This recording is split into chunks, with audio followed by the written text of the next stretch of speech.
Good evening, good evening, good evening. Welcome to another edition of On the Ball here at WinFM 98.9.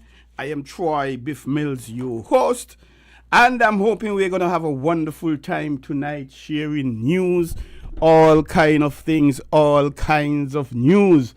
Sporting news we're talking about, of course. And we first have to start off with some not so good news. We've lost St. Kitts and Nevis, and I dare say the Leeward Islands OECS. We have lost another stalwart, another sporting stalwart, in the person of the late Lester Blackett out of Nevis. And I remember as a small boy growing up, I believe there was only one person in Nevis. No politician, no anything. Lester Blackett. Everywhere I turn, Lester Blackett. Turn for cricket, Lester Blackett. Football, Lester Blackett. Track and field, Lester Blackett. Community affairs, Lester Blackett. So I figure Lester Blackett was the only man in Nevis. And this is when I was a small boy, like I said. Very involved. I know he was heavily involved in track and field. I understand he was the man responsible for the inter-primary school over in Nevis, having it come to fruition. And it's called the Mini Olympics, half holiday when it's had. And he is a tremendous loss. He has been ill for the last period. A few months, I understand he wasn't as active as he has been in the past. And we say condolences to his family, his friends, his colleagues, and condolences to the entire Nevis community. And it's really a sad loss. And this loss he's coming behind the loss of the late Alfonso Bridgewater just a few weeks ago. So we are losing our stalwarts one by one. We have to give thanks and for the time we would have had with them. And we need to sit down and really interview these persons and what they're doing, what they have done, so we could have documentary to share with our children and grandchildren 10, 15, 20, 50, 100 years from now. So once again, condolences to the family of the late Lester Blackett over in Nevis. He will be tremendously missed. And we say good morning, good afternoon, good night, good evening, whatever time of day it is in your neck of the woods. Welcome to another edition of On the Ball. And happy birthday to those of you who are celebrating today. And WinFM, I think, if I'm not mistaken, this month is the anniversary month. Happy anniversary in advance, WinFM. This is going to be something like, 22 years or thereabout? And looking back from the competition from miles ahead, I like that. They're so far ahead of the competition, they stand up and they look back at it, and they're way behind. So congratulations to WinFM and the wonderful job the management and staff, board of directors have been doing over the years. It's a pleasure for me to have been a part of that. I was the substitute broadcaster from about 2015, 2016 thereabout, when Springer was the sportscaster, and when he was off, I had the privilege and the honor of deputizing for him. And when he went to Antigua to work full-time for the Leeward Islands Cricket Board, I also had the pleasure and the honor of being the full-time sportscaster until about 2019. And it's now my privilege here on the program with you. So happy anniversary, happy birthday, those of you who are celebrating. If you're celebrating between now and next week Tuesday, happy birthday in advance, happy anniversary in advance. And if you would have celebrated recently, happy belated birthday, happy belated anniversary. And those of you who are mourning, we extend condolences to you on your period of bereavement. And we encourage you to be strong and find comfort in the many precious memories you would have had of your loved one, your friend, relative, co-worker, whatever the case may be, and cherish those. Today we're going to have, one of our guests These guys not easy, boy. They're already in the studio. We're going to have Mr. Ingleton Liebert. Should I address him as a Kititian or Canadian? Kititian first, Canadian. Oh, Kititian, okay. He's already in the studio. He's saying, no, Kititian. But he's here representing he's the general manager of Cricket Canada, and they are participating in the World Cup for the first time, if I'm not mistaken. And they are camping out here in St. Kitts. So he's going to tell us a little bit about that. At about 8 o'clock, we're going to be having the director of sports, Mr. Jeffrey Pedro. He should be live in studios with that. And about 8:30-ish, we are going to be having Mr. Zeke Percival, president of the Royal St. Kitts Golf Club. And he'll be bringing one or two of his executive members with us. They recently had the John Walker Black Classics. That's a golf on the weekend here in St. Kitts and Nevis, and the E-Zone Cup final over in Nevis. I would have liked to go to learn a bit about that, but I expected they would have had complimentary John Walker Blacks and take part in that with some coconut water. But let us go straight and live. Well, he's a little early, but let's go straight and deal with him right away. And go into Studio B and say good evening to Mr. Ingleton Liebert. Welcome to with FM 98.9, and also On the Ball. Your maiden appearance here at On the Ball with FM 98.9, sir. Good evening, Troy, and good evening to your listeners. They're happy to be here at Win FM Studios again. It's been a long time, and especially to be on your show On the Ball is my first time, and I hope it's not the last. Definitely not. So it's really a pleasure to be here. Who knows, in the next few weeks, you might be speaking again after you would have won the World Cup, the T20 World Cup. We never know. We never know what could happen. And for those of us who may not know, who may not remember, who is Ingleton Liebert? Wow, who is Ingleton Liebert? Wow, that's a big question.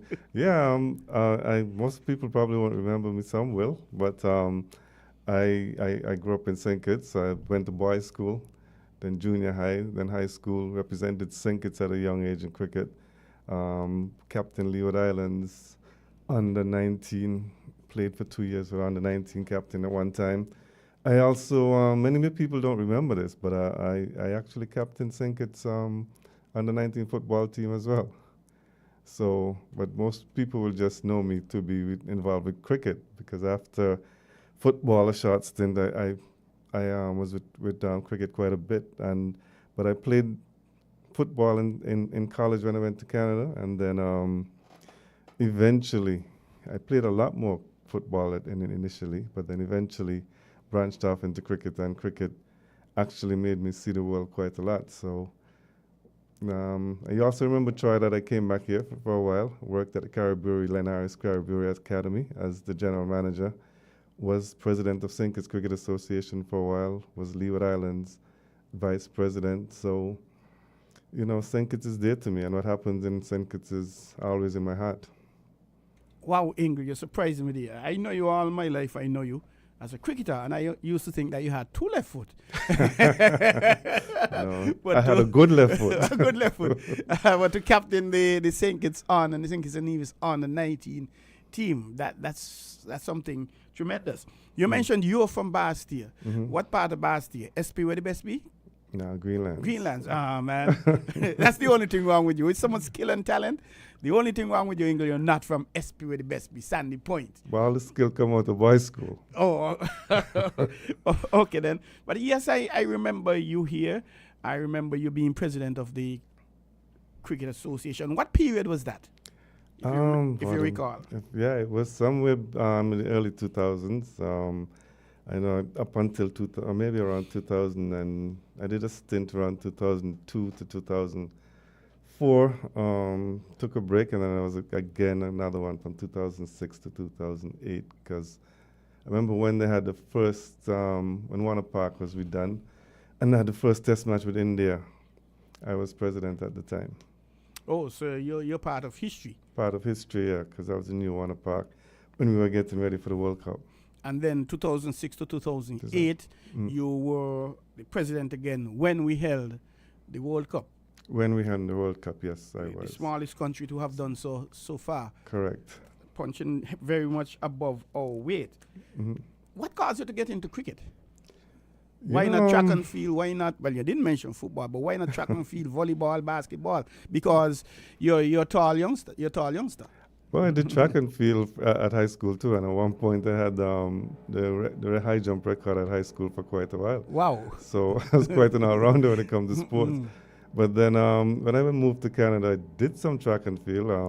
My cousin, the late Desai Williams, got me to train with them along with Ben Johnson and stuff. But then, you know, it's a funny story, but I think a snowstorm caused me not to go back. A snowstorm, okay.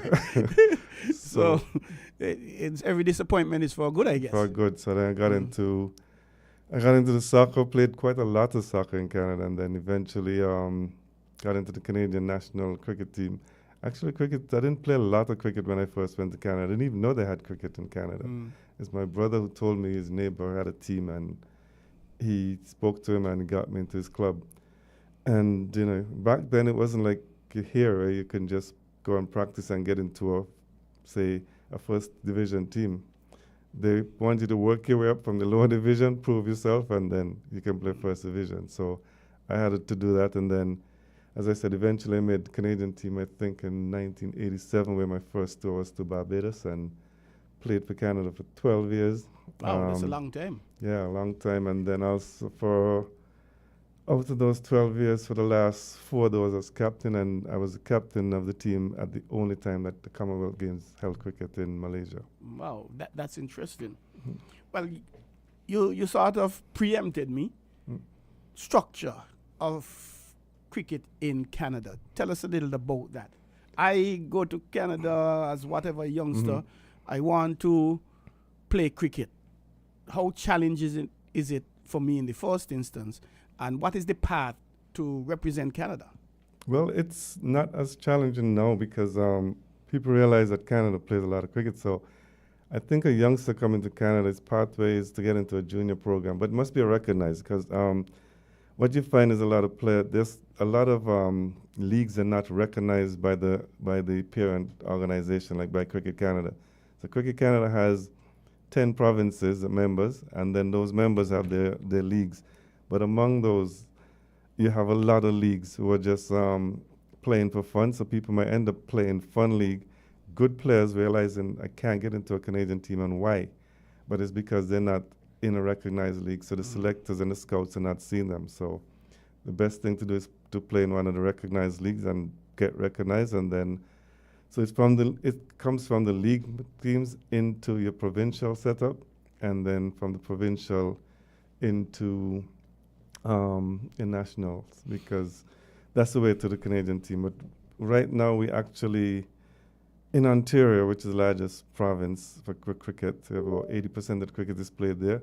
We're lucky that cricket is now in the curriculum in the schools. So wow, that's interesting. Very good. it's now catching on in the schools, and you find a lot of schools are now inviting people in to play, and a lot of private companies are setting up themselves because they've been paid to go in and coach in the schools now. That's interesting. I've been to Canada a few times. I was in Toronto. I remember one time driving down to Mississauga. Yeah, that's where I live. And that's as much as I know about Canada. I did some training at the Northern Telecom headquarters. That was in, is it Welcome? You have a place called Welcome? Yeah. Welcome in Canada? Yeah. That's where I think we did the training. And but you mentioned, you gave us an idea. You mentioned provinces. Provinces, yeah. That what are the provinces they have in the provinces or whatever? The 10 provinces, which are major ones, are basically Alberta, British Columbia, Saskatchewan, Manitoba, Ontario, Quebec, Prince Edward Island, Nova Scotia, New Brunswick. Okay. And I'm sure I'm missing one. Yeah, Newfoundland and Labrador. Those are the 10 provinces that we have. And I find a lot of West Indians go to Nova Scotia because the universities there are very good. But they have probably the least amount of cricket. But it's growing quite a bit now because of the immigration and immigrant popularity. And you'll find a lot of East Asians, South Asians are coming to Canada. So they come there with a tradition of cricket, and it's developing quickly. Okay, so Ontario, you said they play 80%. 80% of the cricketers okay. probably come from Ontario. So let us settle around there. So you have Ontario, which is like Texas, for comparison. Not necessarily in size, but Texas is a state, you call it a province. Right. In Canada. And then how is that broken down? Ontario, one big province. How many counties or whatever do you call Teams. Yeah. So you got Ontario, and then Ontario has their memberships, and if I'm just thinking off the top of my head, but you have in Ontario, you have like Scarborough Cricket League, the Toronto and District Cricket League, which is one of the biggest. Brampton Etobicoke Cricket League, which is probably the biggest. They start at 7 o'clock in the morning, actually. Start what? 7 a.m. Cricket at 7 o'clock by England. People going to play cricket 7 o'clock in the morning in England? Yep. That's interesting. So in Brampton Etobicoke, then you'll have some spin-off leagues like Hamilton and District. So a lot of, they have about 6 different leagues. And some of those leagues probably have over 100 teams. Wow, that's a lot. That's a lot of cricket. A lot. And what period of the year do you play cricket in Canada generally? We're looking at April to October. It used to be May to September, but it's extended because the amount of cricket now, it's extended. So April and October, April and October, late September, October, you might have to have on a few sweaters to play, and even maybe a winter jacket, and it depends on where you play. But people still play. So that's basically through the spring, summer, yeah. and fall. Correct. Talking about that, I remember playing cricket in England, and I was feeling backward point. A fella came forward and smacked the ball. Easy catch for me. Just about knee height. I put out my hand and I had to pull it away because I couldn't feel my fingers at all. Yeah, I remember the days when I used to play and have my hands in my pocket and hope I don't have a catch come to me. Exactly. Yeah. So when do you play your cricket? And do you have, well, you mentioned Saskatchewan, etc. Do they have divisions, Premier Division, 4, second, third, etc.? Yeah, they do. Yeah, they do. They have different divisions, and depends on the province, they call it whatever they want. Some, like in Ontario, the top division is called Super 9. So the 9 teams in the Super 9, then the Elite, and then Premier Division come down. So you'll probably, in the Toronto and District League, which as I said is one of the biggest, you'll probably have maybe 6 divisions, and then the juniors. Okay. And then the juniors start at under 11. Go through to under 18. And what type of cricket do you play? Do you play 2-day? Do you play just limited overs? Just limited overs. 50 overs is the most. So it's basically T10, 10-10, and they have T20 and 50 over cricket. In fact, some of the teams are now playing a 25 over cricket. Okay. Yeah. That's really interesting. So you mentioned the scouts obviously will have to go and see them about the selectors, scouts. Right. Are the selectors called scouts? No, we have a selection panel, and then you have scouts that will go out, who will give information, because there's so many players, to the selectors and players who maybe they think is good enough to have a look at, because we're now in the process of developing a high performance. So we just selected a high performance squad maybe about a month and a little bit ago. So we have a high performance a pool, which is about 40 players. So those scouts will look at these different players to get that pool at the end of the year. And besides the pool, we have the national championships, which is a T20 at the moment, with all 10 provinces taking part. So that's when we come together for a week and just have a week of cricket in 2 different zones.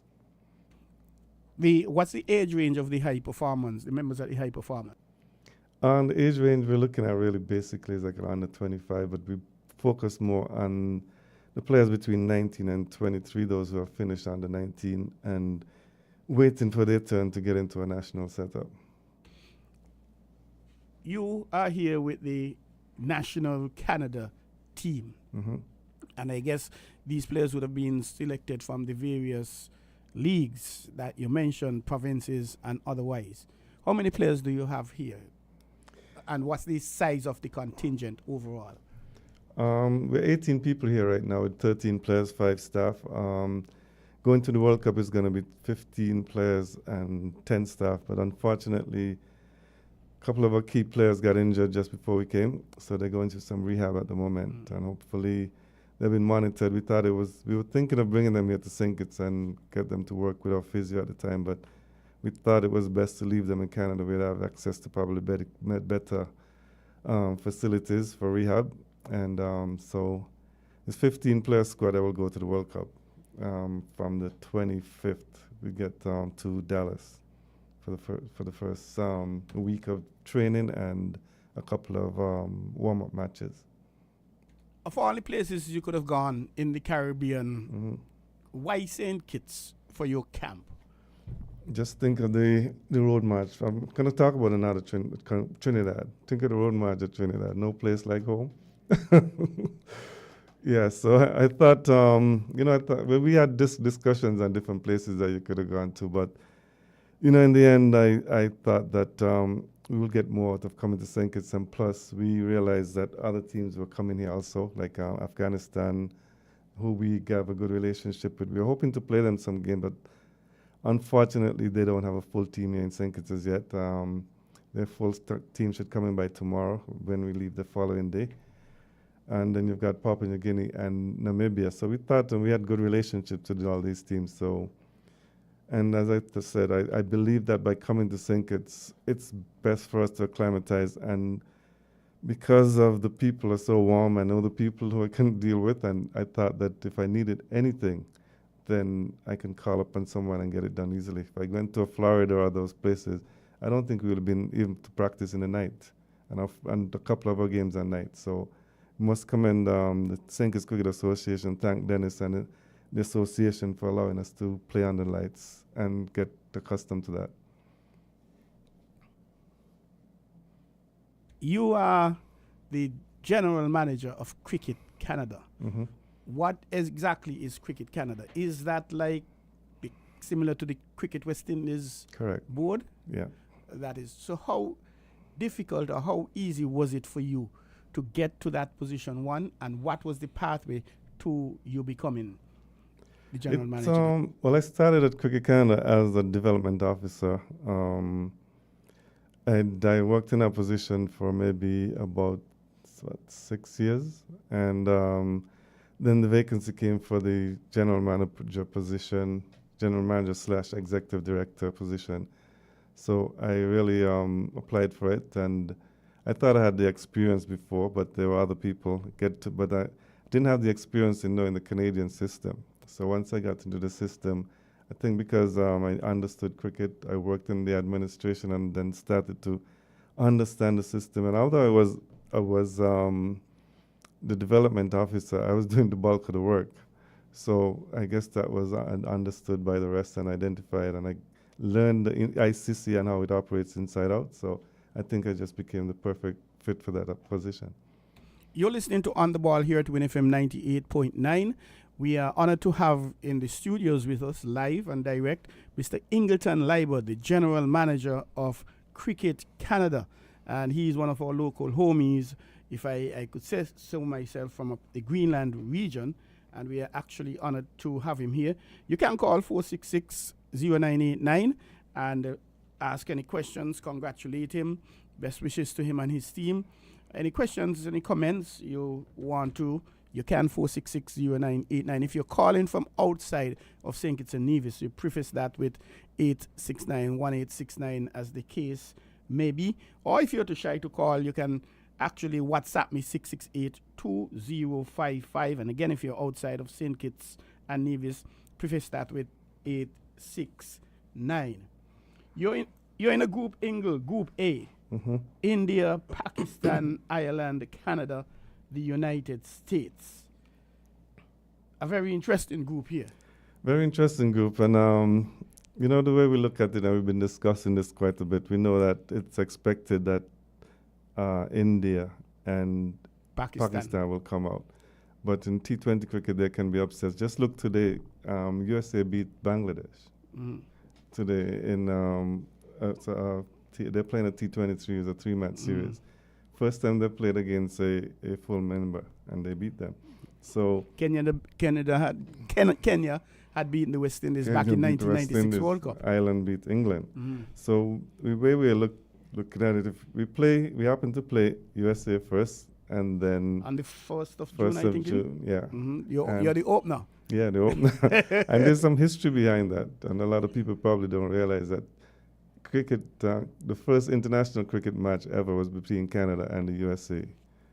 So because both teams are in the World Cup for the first time together now, ICC is recreating that. So that's why the first match is Canada versus USA. And then after that, we play Ireland next. And so we're looking at it, if we can get to those two games, and we're thinking that somewhere along the line, there are going to be some upsets. And if we can get through, who knows, if we can upset the Pakistan or Ireland or USA upset the Pakistan, and it might come down to run rates or something. But if we beat them ourselves, then, we can just sneak in. It is said the ball is round. Exactly. And it is what happened on the day. And we have seen upsets, and we're going to be seeing upsets going forward in the future, not only in cricket, football, other things. And anything can happen.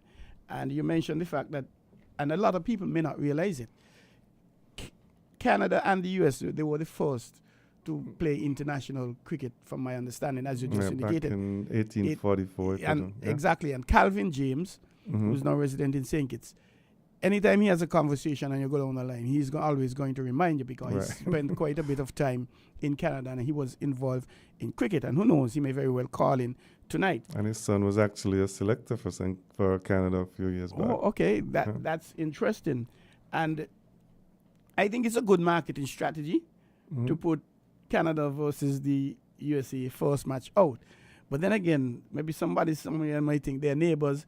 We don't want to put them last, and then, well, for want of a better expression, there's a sellout, per se. Right. But anything can happen, and we've seen big teams as recently as here in the Cool and Smooth T20 competition we had with the local teams. One team made over 200 runs in that competition, and they did it twice. That was Sandy Point in the preliminary rounds. The only team to make over 200 runs. However, in the finals, Molyneux Cairns skittled them out for 74 or thereabout. Yeah, I saw that. So strange things will happen. It is what happened on the day. I had the privilege of umpiring one of your games with Papua New Guinea. But what is the mood in the camp? The guys are quite upbeat. I think everybody's happy to be here, and things are coming together, because if you look at it, for us, it's winter. So we're stuck indoors training. So when we came to St. Kitts, all we had was 2 days of field and practice outdays. Nobody had a chance to play on a turf wicket or in this kind of heat, because the first day was really bad. Yeah. But our guys are getting accustomed to the heat now, acclimatizing. And to be honest, some of them are saying they wish they could take this pitch with them. Because it was, the batsman for sure. Even some of the bowlers. One of the bowlers said he never get this kind of carry that he got there. And I must say that the groundsman did a good job on the pitches so far. And, I think you had, the first game, you weren't the umpire in that game. It was Watley and Bill did the first game. We played against the St. Kitts Nevis team. Correct. And although, we won quite easily, I think there's some talent there. I mean, Jamal Hamilton played for them. He scored 60 odd that game.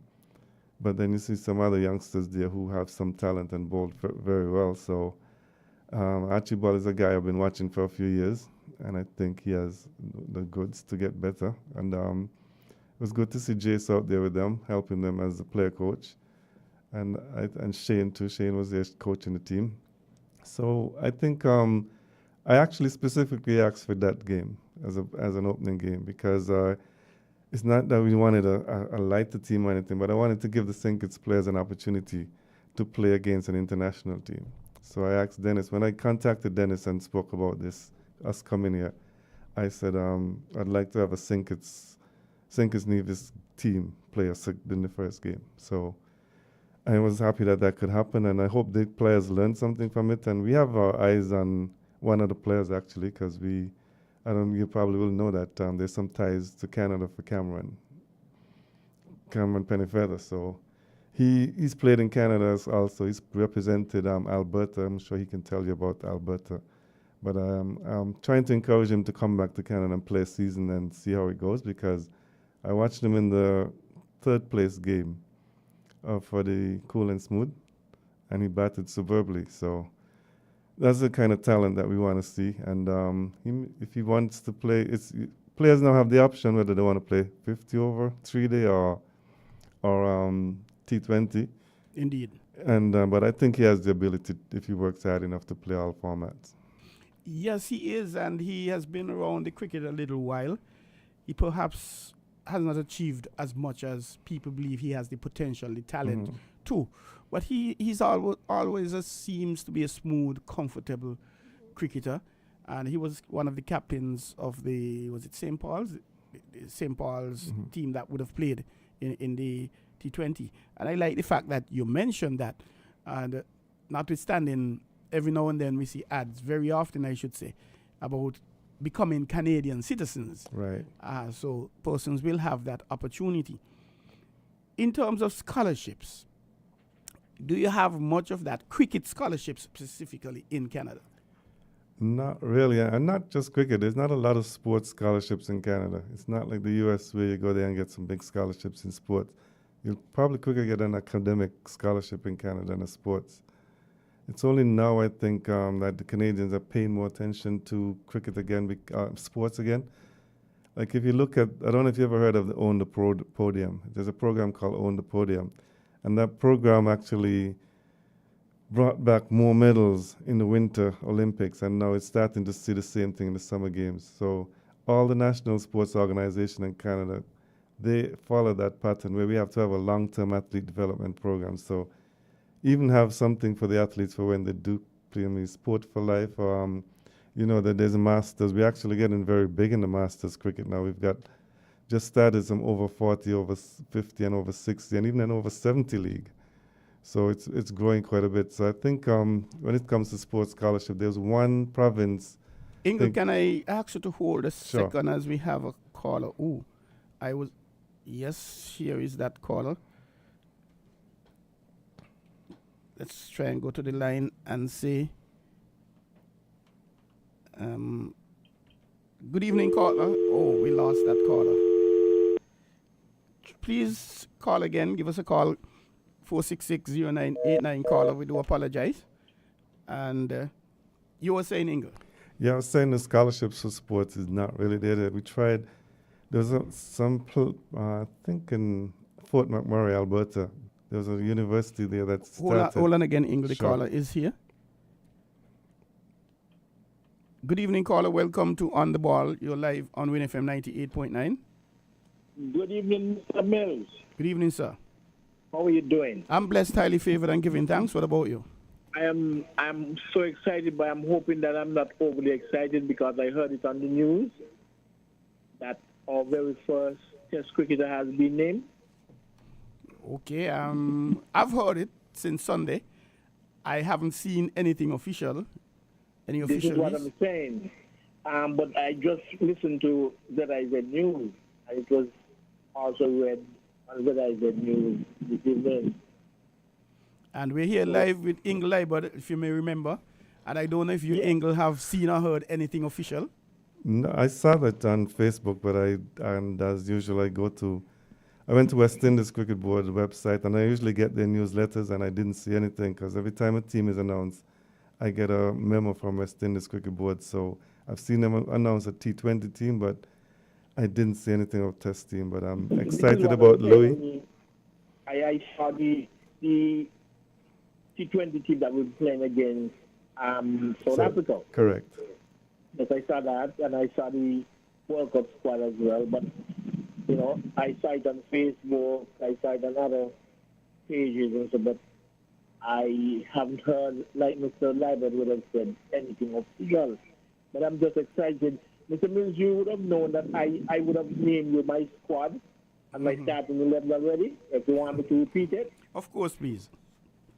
My squad for England would be Craig Bradford, Michael Louis, and the rest. A lot of people would like you as a selector. So what's the 11? And then my starting 11 for the first test would be Michael Louis and the rest. All right. I like that. So whatever they're trying to hide, whatever they're trying to, bamboozle and come with some low blow, nothing gonna change. My squad and my starting 11 would be the same. I'm gonna say here and now, in advance, congratulations to Mr. Louis. And if he's listening, and he can give us a call, if he's at liberty, that is, to just let us know whether or not he got any correspondence from the West Indies Cricket Board. I appreciate that. Thanks a lot. The thing about it is, even if he has, I'm not so certain he'll be at liberty to call because he wouldn't want to go public with anything unless that official announcement is made. I can tell you this, however, in my research, I've gathered that he is currently in Antigua. He has been in Antigua since late last week, encamped there, preparing, and I've further understood that that is basically the final step, so to speak, before you're into the West Indies team. So yeah, but you see, I'm going to tell, not sorry to cut you, but I'll tell you this, you can understand so Desmond Haynes, I remember one year with Rakeem Cornwall where he got correspondence and he started to prepare, and then only to know that he was left out of the West Indies team. But I want to send some warning here and now that Mr. Haynes, that ain't going to work. Okay? That is not going to work. well, all right, so Mr. Libert, you have yourself a great evening. Yeah, thanks. Mr. Mills, good evening as well. thank you very much, sir, and thank you very much for calling. On that, if we sidetrack to that Louis situation there quickly, Ingle, I think with Louis, one of 4 players making 500 or more runs. Django from Trinidad, he made 500 even. And only one person going above 600. Right. That was Louis. And he was only like 18 runs, 682. So 618 runs short of that 700 mark. In his first season, that has to be a big. He had 3 centuries and 4 50s. Exactly. Right. And from my research, 2 persons had 4 centuries. Louis and who was it? Casey had 5. I can't remember, but one person had 5. And so no matter how you twist and turn it, and he wasn't an opener with the most runs. He was the batsman with the most runs. Right. So I'll say publicly, and I believe with all my heart, if Louis doesn't make the West Indies team now to England, I think, no disrespect to yours, former President Ingle, but I think we should stop playing cricket in St. Kitts. Go and play marbles, hoop, rounders, something. If Louis doesn't make the West Indies team to England, that is my humble view. I think he's very deserving. I watched him bat, and he looks very solid. And it's the first time I ever really had a chance to see him. I heard a lot about him. I've had a chance to talk to his brother. Jerry, yeah, because I saw Jerry in Canada. He came up there and played in the first GT20 we had. And I think when I saw him bat, and I thought this guy looks very solid. So I heard everybody talk about him, so I had to take a chance and look at him and see. Because to be honest, before Louis, I used to, if Windward Islands was playing, I used to watch Windward Islands games because I like to see athletes. But then Louis really impressed so much that as you said, if he don't get selected, then you'll wonder what's going on, because he's done everything. West Indies, in my opinion, a shot on opening batsman, and this guy has shown that he's very solid. The funny thing about it, there's a podcast by 2 gentlemen. I think they live in England. And after the 3rd or the 4th round, Louis was leading 300 and something runs. And he would have had his 2 centuries by then and a half century. And the host of this podcast is saying that he doesn't believe that he should be picked after the first season. He needs to come back and prove himself. And in the same breath, he's saying some other player, all he has to do is score 3 half centuries, and he's in the West Indies team. And I'm not hearing, right? This can't make a lot of sense to me. And at the same time, he's saying Shanda Paul, who is an incumbent owner, all he got to do is make a century and he's back. Well, Shanda Paul is way down in the aggregates. 17, 20, I can't remember. So I like to hear him again relative to that. But I've never believed in longevity. That is, if I am in a position longer than you, I should be promoted before you or selected before you. I never did believe in that. I believe in production. Right. Who is the best at the moment, be it the youngster or the oldster. And persons may know Desmond Haynes, I think he was selected to West Indies after his first class season. Yeah. And as fate would have it, he is the chairman of selector now. And clearly I don't think he'll forget about something like that. And he was here in St. Kitts to see Louis, the second or the third match, the second match perhaps. He didn't perform in that match. But when you see Louis bat, 20 minutes, 30 minutes of Louis, that's a class 30 minutes you're getting, irrespective of how much he scores. Of course, he went on 3 centuries. Nobody else had 3 centuries. I think 1 or 2 persons had 2, I can't remember. But I think he has picked himself for the West Indies team. And the mere fact that once it is true, and I understand that it is, he's in Antigua, he has been called by Cricket West Indies, hey, come to Antigua. We're going to put you under some intense training for the week. To me, that is the final step, so to speak, before the team is announced. Yeah, no, I saw some players in Antigua training, and there was a different. I figured they were preparing for the T20 World Cup, but then there are some extra players. So, and if he's one that's called there for that, then that's a good sign. And remember, when I saw that post about him being selected, my mind actually went to Barbados. Remember, Barbados made an announcement that they're hosting the World Cup before West Indies said it. So I said maybe it's a case like that where, Louis knows he's in the team. Somebody knows that Louis is in the team and let it out, I think something has happened. Yeah. Something is happening. Something has happened. Clearly, he had to have gotten a call of some sort, not necessarily to say you're in the West Indies team, but for him to be in Antigua, I don't believe he'll just buy a plane ticket and go and say, hey, I want to badge this thing. I think he would have been invited. Like I said, maybe they have spoken to him. And obviously, if they have, it's in confidence. Right. He can't say anything unless it is officially announced. But going back to the St. Kitts team, you said you liked the idea because it gave some of the players opportunity to play international players. Are you seeing any change between when you were here as president 2008, the last time, some 16 years ago? Have you seen any improvement, any changes in 1, players, and 2, the structure, the system? Well, I haven't had a chance to see much of the structure, but I'll be very honest and say my first disappointment with the game is that both teams got here around the same time. The Canadian team started doing the warm-up drills, but the local team just waited and sat on the steps until the umpire was ready to go out. So that to me was a bit of a disappointment because you're preparing to play like a game, whether it's a pick-up game or friendly game, but you're playing against an international team.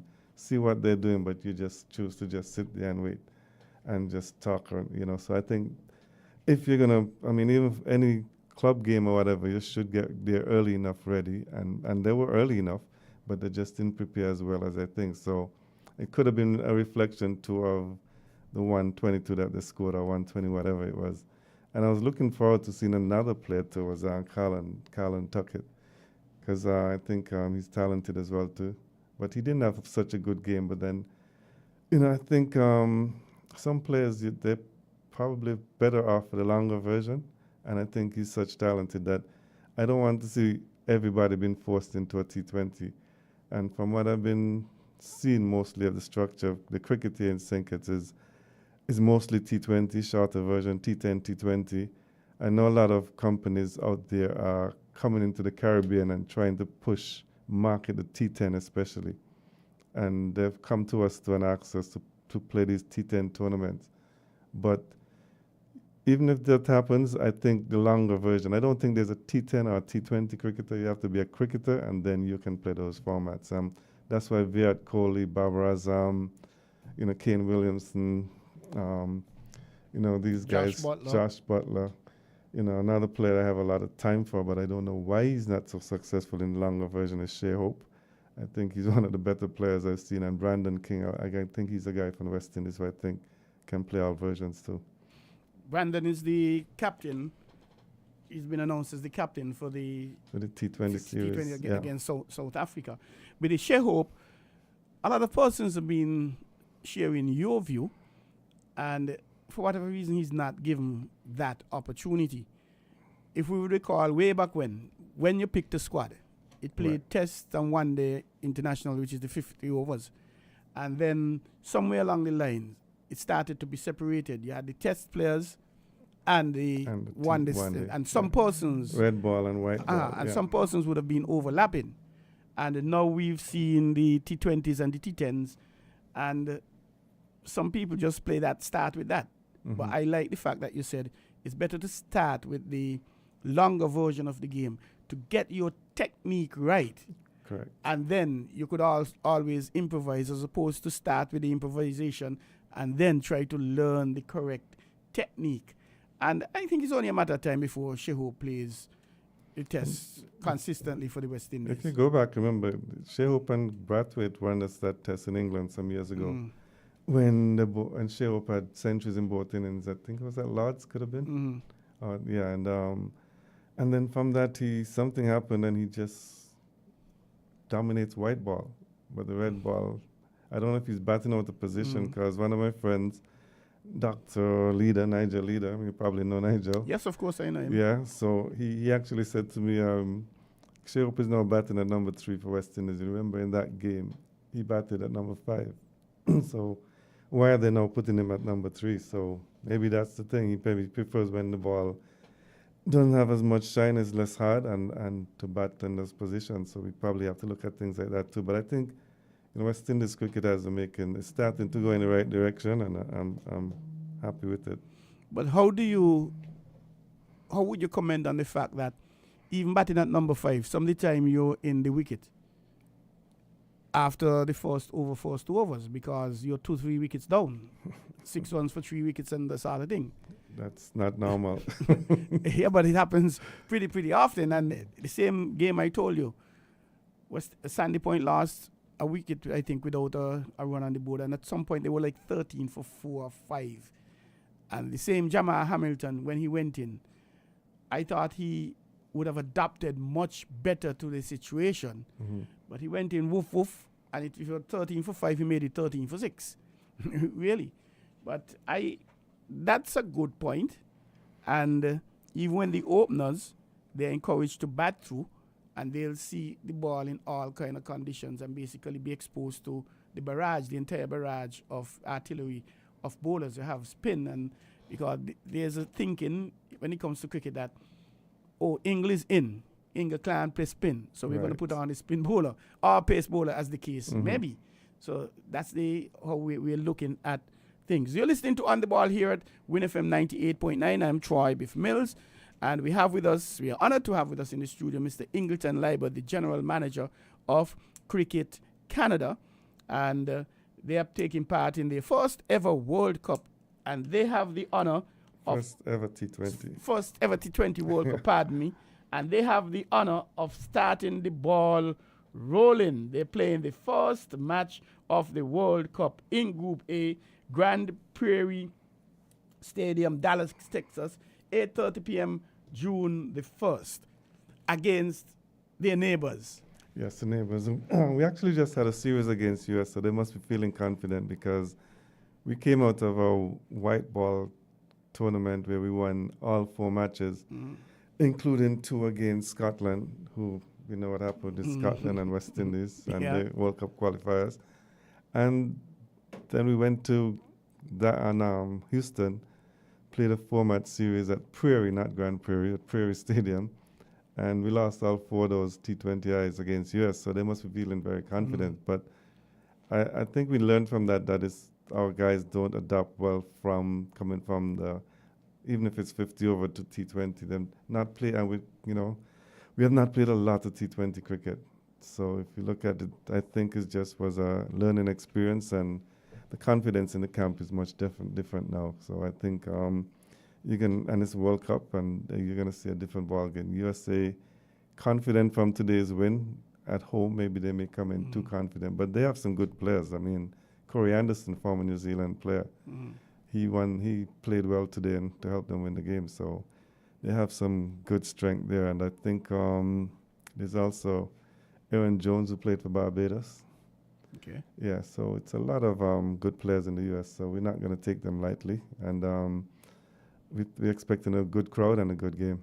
4660989. The lines are open. We are taking your calls, or you can WhatsApp me 668-2055. And what is basically the long-term plan for Cricket in Canada, Ingle?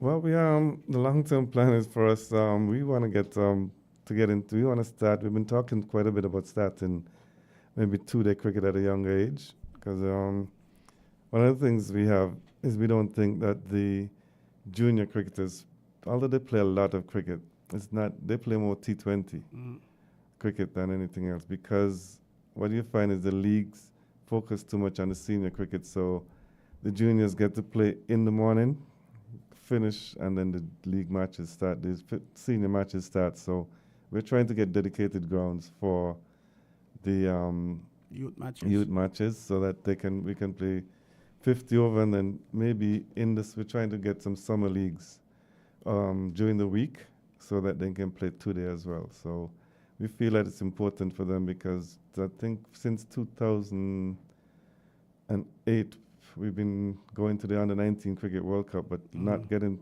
I think twice we never did. In 2012 we didn't get to the World Cup, and this year's World Cup we didn't go. But we find that we go to the World Cups and don't get past the first round. So, and our kids who are playing, the Under-19s who are playing, they're good for 20 to 30 overs, and then the energy level goes down. And that's probably because they're not playing the longer version. The longer version of the game. Right.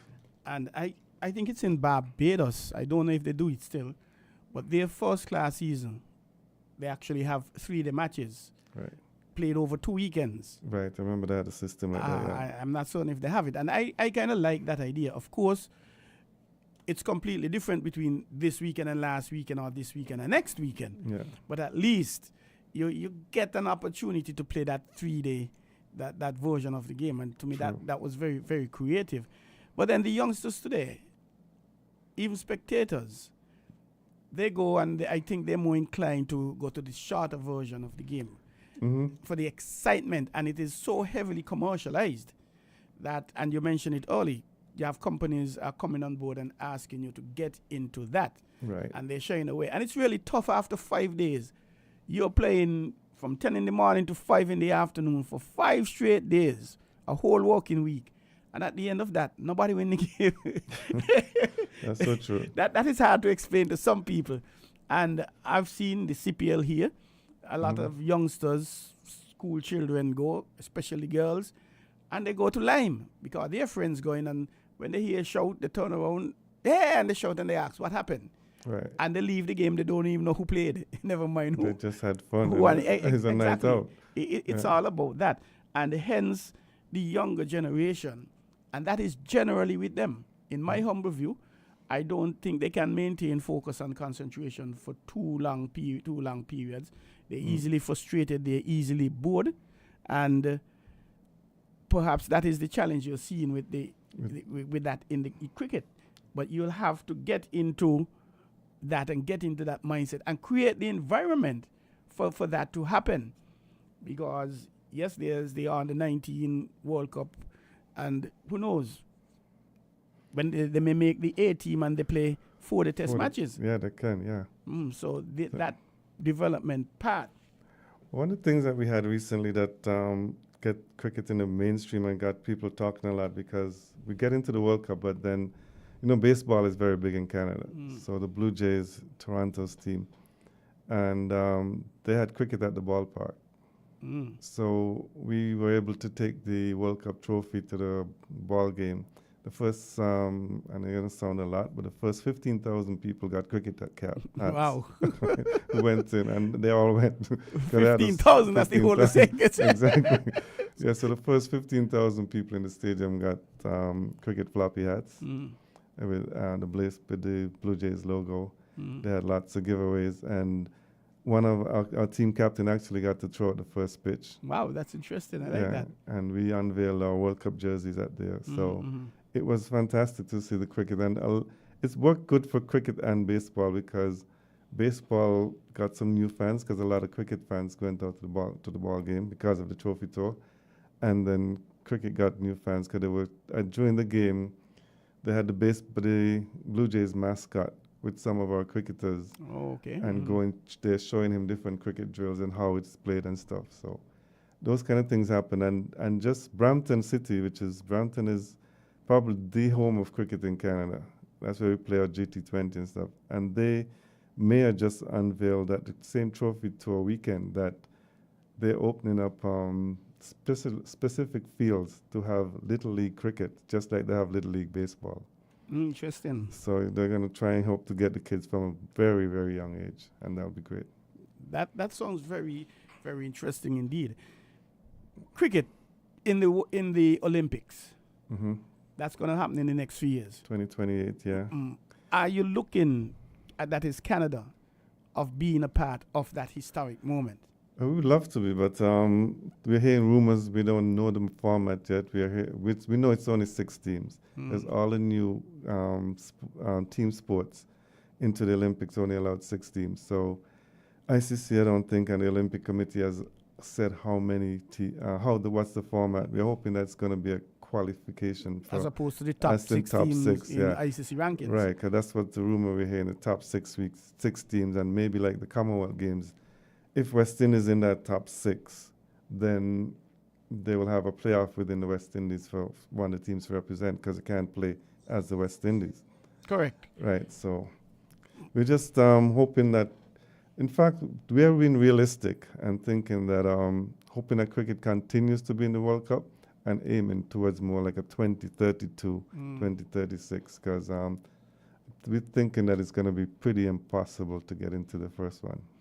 Well, based on what you're saying, if you look at the model with football, everybody has to play for his or her spot, basically, except the host. So if they're going to use that model, you have 6 teams.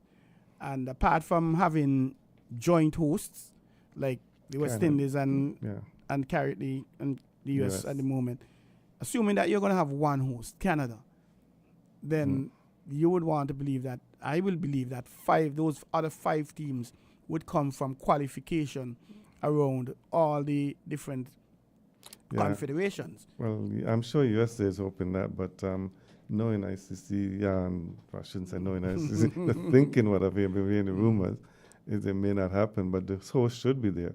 And look at the soccer in 2026 is Canada, Mexico, and USA hosting. And I hope you come to Canada and watch a couple games. Definitely, especially if I got to get a chick up there. Who knows? Yeah. I got to talk to you to set me up. Come and watch a couple of games there. Tickets are going to be tough to get, but we'll get you some. Yes. But I think the host should always be playing once you're hosting a World Cup, just like any of the other team sports. But you mentioned the fact too, West Indies won't play as a unit. It would have to be St. Kitts and Nevis, Antigua, Barbados, etc. And I know a lot of these smaller countries, they are looking forward to at least getting. How far they'll get, I'm not certain, because they don't have the resources financially, human resources, the facilities, and perhaps the support, the sponsorship per se. But no doubt they'll give it a shot. Say, well, hey, I try to make the Olympics. I'm sure. I think as the women's Commonwealth Games, Barbados represented the region. Exactly. Right. So a lot of the countries will be looking for a chance. When I played Commonwealth Games way back, I think Antigua and Barbados was there actually. Yeah. So, Yeah, I think that's an opportunity for some of the islands because there's always that argument to should you play alone. I always see, especially when West Indies are not playing well, you see people start to say, it's time for Guyana to go to loan, time for Barbados Antigua. to Antigua. So Antigua, I think, and Barbados. Antigua at one point had a very strong Yes, team. that's 6, 7, 8 players Yeah. on the West Indies set up. Female, how is your female cricket in Canada? We're getting there. We're starting to develop. In fact, we're just now working on a plan to have under 19. We have a women's program. We have probably about I think 12 women's team clubs that play league cricket. And one of our players actually represented Leeward Islands, Divya Saxena. Yes, Yeah, she's a captain. Mm. So at one point we were dominating, and it's unfortunate because Canada was the top women's team in the region, in America's region. 2013 or thereabouts, we won the regional championship, and for some reason ICC Americas just stopped women's cricket. Wow. So it was nothing happened until maybe about 4 years ago, and then America somehow just got so strong. They've got the people, they got strong, they had a good program, and we are playing catch up in a bit, but we're sure. We lost 2 years ago, we came third. Last year we were second, and I think we're getting closer. So you're heading up. Yeah. A few years ago, there was this conversation about a female player from Australia who had taken a sex change, for want of a better expression, Transgender, yeah. and wanted to play for Canada. She did play. She did play. Yeah. Well, how is that now? Is she still involved? Is she still involved? I feel a little uncomfortable saying she, but anyway, is that player still involved? No, the player's not still involved because at the point when she played, ICC had the rule where transgender players was allowed. And I know it created a lot of controversy because there was even Piers Morgan was commenting about it. And it was all over the world. I got calls from BBC. I had to do interviews, and it was allowed at the time in the rules. But since that tournament where she played was last year in LA, they changed the rules, so she's not allowed to play anymore. But that game, Canada's first game against the USA, was the largest audience in the region, viewing audience that watched for, and I think it was just curiosity.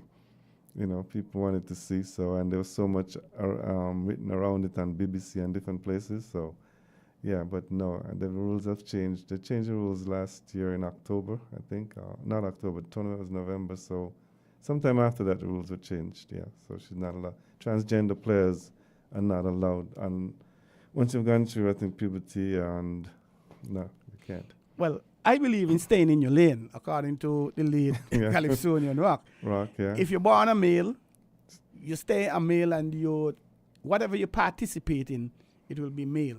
If you're born a female, you stay in the female lane, and you participate in anything, it would have to be as a female. That's just my humble view. Yeah, and some persons have a different view, and that is okay. But I don't believe so, because even thinking about it, biologically, men are physically stronger generally than women. And could you imagine me as a man taking a sex change, I'm now a woman, going to play football? And as a matter of fact, I think FIFA has had that situation. FIFA, I think a Canadian actually as well. But Canada always in the thick of things. What going on with Canada? It's allowed. It's allowed. In fact, after the situation when ICC made a rule change, I had a lot of calls from gender equity people and stuff in Canada asking me, what are we going to do about it?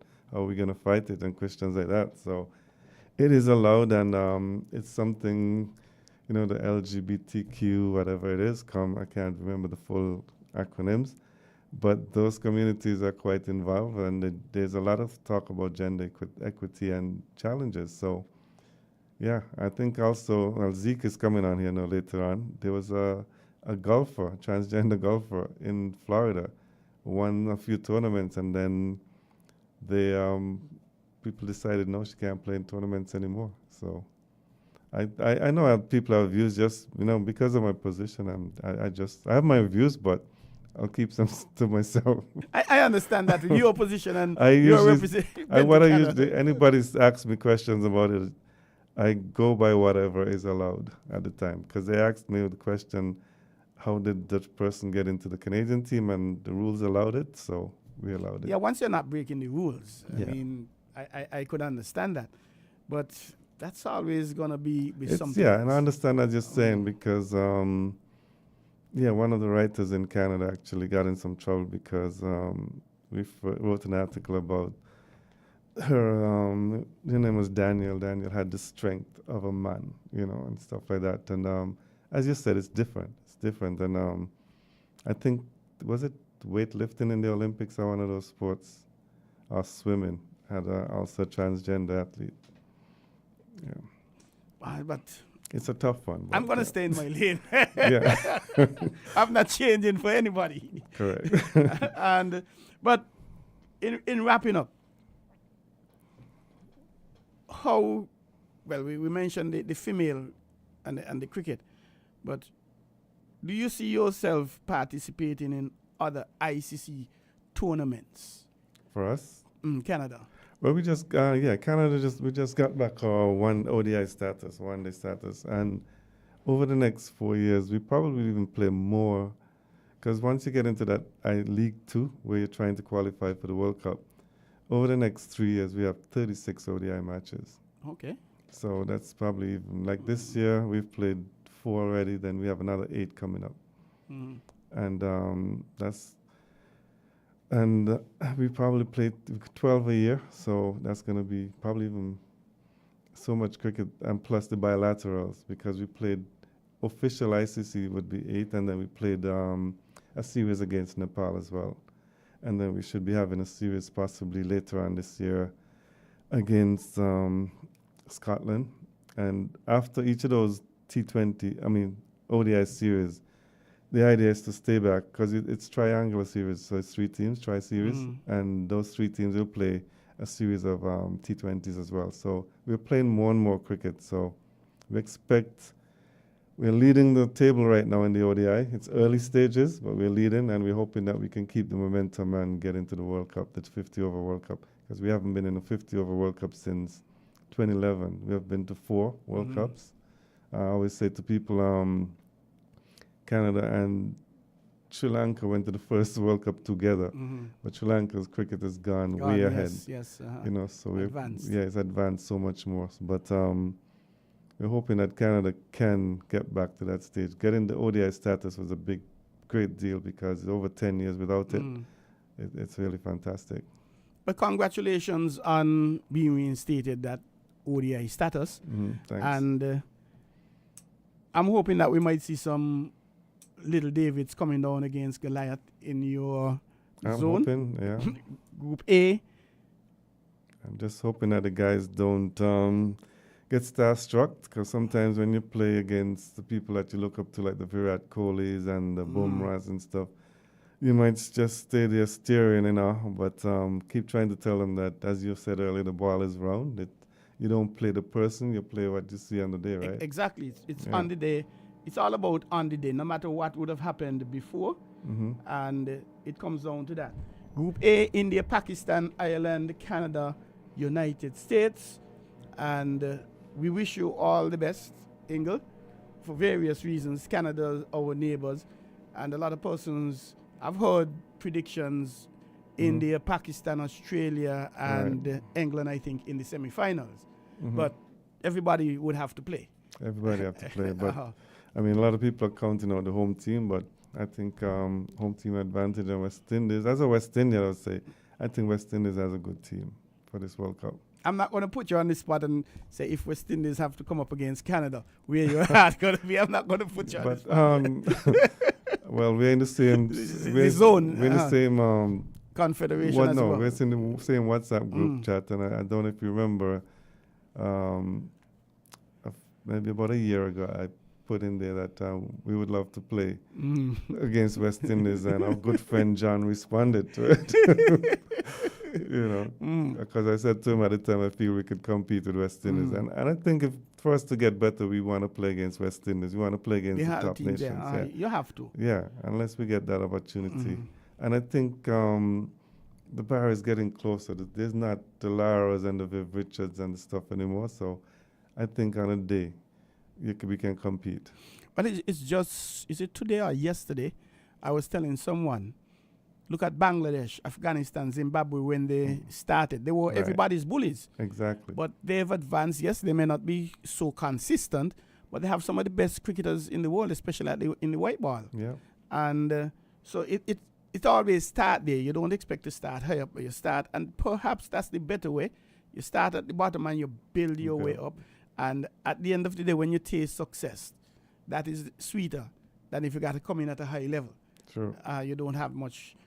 But any final words you would have to say, Ingo, before we leave?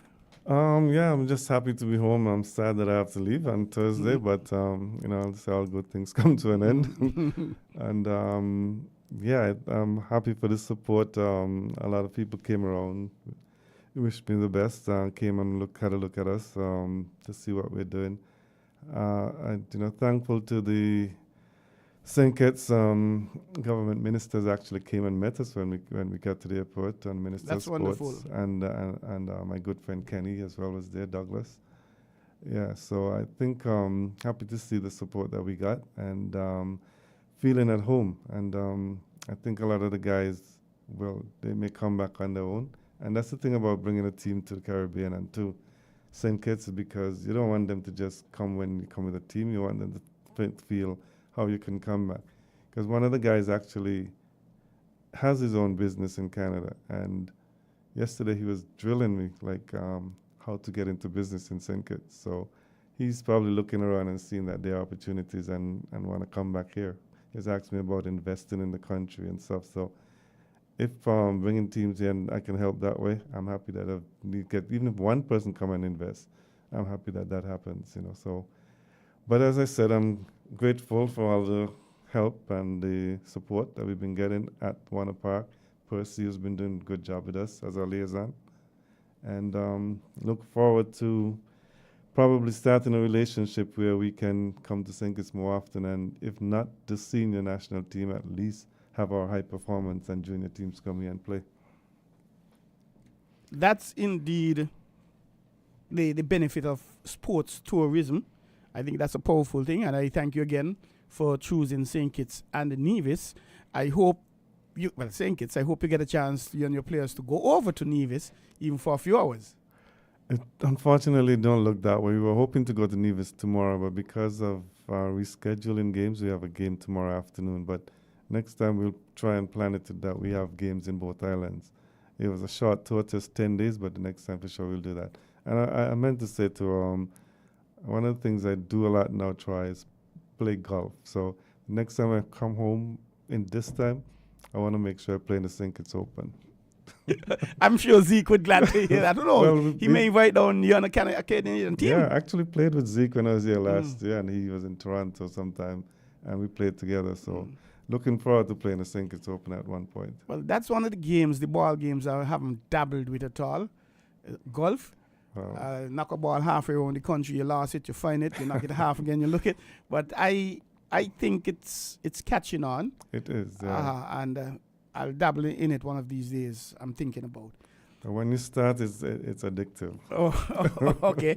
Well, again, I thank you for choosing St. Kitts and Nevis, and most certainly thank you for being with us here on the ball at Win FM 98.9. It's not going to be the first time, because who knows, there's always Zoom, there's always WhatsApp, the conversation's far but still close. And of course, I wish you and your Canada team the greatest success, and ideally going on having fun as the players had. I saw them and they're looking technically sound. The bowling, the team spirit. That was really awesome on the field when the match I umpired. Right. And you came out victorious. And the way you stood under pressure, because at one point it looked like Papua New Guinea. It was easy sailing for Papua New Guinea. I felt, well, boy, looked like Canada going down to them, but then you stuck and you stayed with it and you overturned it. And that time they had about 3, 4, 5 wickets down, and you guys came back. So that staying power is important, and I hope you carry that into the T20. Again, best wishes and be safe. I hope your players don't suffer any injuries and you have your best tournament ever. Thank you.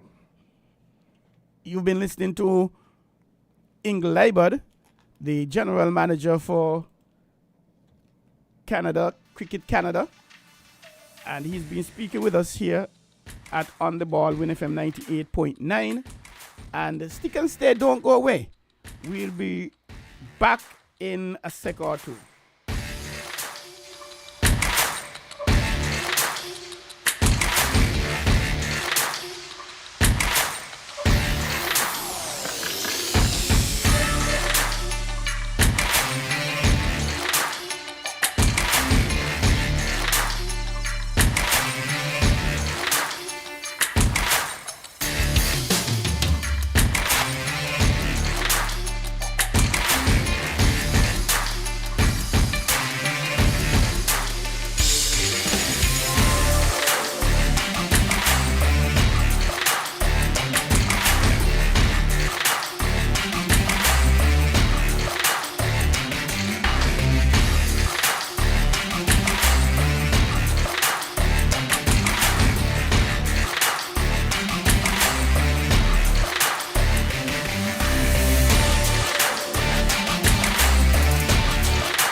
Welcome back to On the Ball here at Win FM 98.9. I am Troy Biff Mills, your host, and we just had with us Mr. Ingle Leibert, General Manager of Cricket Canada, the Canadian cricket team.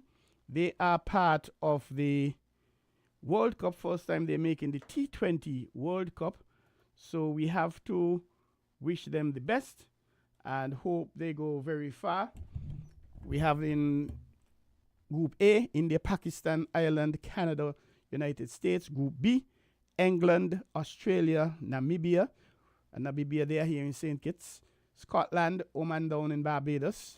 They're for 10-day camp. Group C, New Zealand, West Indies, Afghanistan, Papua New Guinea, and Uganda. Papua New Guinea, they are also here camping out in St. Kitts. Group D, South Africa, Sri Lanka, Bangladesh, Netherlands, Nepal. Now, if I have to choose a group of death in competitions, Jamster, these world competitions, but not only world, Euros, etc., there's always a group of death where you have two teams coming out of the zone, but you have 3 or 4 hard teams in it. So there'll be the weeping and gnashing of teeth. And if I have to make some prediction, Group D, South Africa, Sri Lanka, Bangladesh, Netherlands, Nepal. I think definitely South Africa will come out of the group. Perhaps it's a tough toss-up between Sri Lanka and Bangladesh. Group C, New Zealand, West Indies, Afghanistan, Papua New Guinea, Uganda. West Indies will come out of that group, along with, I can't take my eyes off of Afghanistan. New Zealand or Afghanistan, the toss-up is going to be between there. England, Australia, Namibia, Scotland, Oman. I think it's easy pickings for England and Australia, not in any order. But Scotland could upset some people. India, Pakistan, Ireland, Canada, the United States. Pundits may feel India, Pakistan, but Canada, they've been improving. They could upset, and if they got to come out, victories against Ireland and the United States, and then squeeze a victory between India, Pakistan, hey, Canada will be out of the group and into the Super 8. And the World Cup, that is happening starting Saturday, June 1st, Saturday. That's next week, Saturday. 8:30 p.m. the United States versus Canada. And again, they played the first ever international match between them back in 1830-something, 1840-something. West Indies coming up against Papua New Guinea. They are in Group C. Providence Stadium, Guyana. That is on June the 2nd, Sunday at 10:30 a.m. Namibia versus Oman out of Group B. Kensington Oval, Barbados at 8:30 p.m. June the 3rd, Monday, Sri Lanka versus South Africa in Group D. 10:30 a.m. Nassau County International Cricket Stadium, New York. And Afghanistan versus Uganda, the 5th, Group C, Providence Stadium in Guyana, 8:30 p.m. So we're going to be having a lot of cricket happening.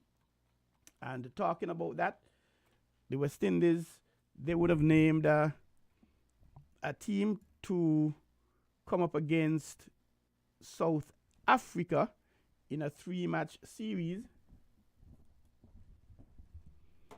And they're going to be playing 3 T20s. May the 23rd, which is Thursday the 23rd, Saturday the 25th, and Sunday the 26th of May. All 3 matches are going to be played in Jamaica. And that's the warm-up series for the West Indies. And the squad to face South Africa: Brandon King, the captain; Waston Chase, vice-captain; Fabian Allen, Alec Athanaze, Johnson Charles, Andre Fletcher, Matthew Ford, Jason Holder, Akil Hussain, Shamar Joseph, Kyle Mayers, Obed McCoy, Gudakesh Moti, Romario Shepherd, Hayden Walsh Jr. They are the ones who are going to be coming up against the South Africans. And I saw an ad, West Indies, South Africa. Jamster, would you pay $3,000 to go and watch a T20 match? Jamster shakes his head in negative. That's what the Jamaicans are going to have to pay to see the 3 each match to see the West Indies. That's only 20 US, Jamster. 3,000 Jamaican dollars, only 20 US. So would you want to pay 20 US to go and see a T20 International? Okay. So why you don't want to pay $3,000? And that is 3,000 Jamaican dollars, 20 US for the adults, $1,500 Jamaica, 1,500 Jamaican dollars, or 10 US for children 16 as well as seniors. Buy 3 match days for the price of 2 season tickets, as we call them.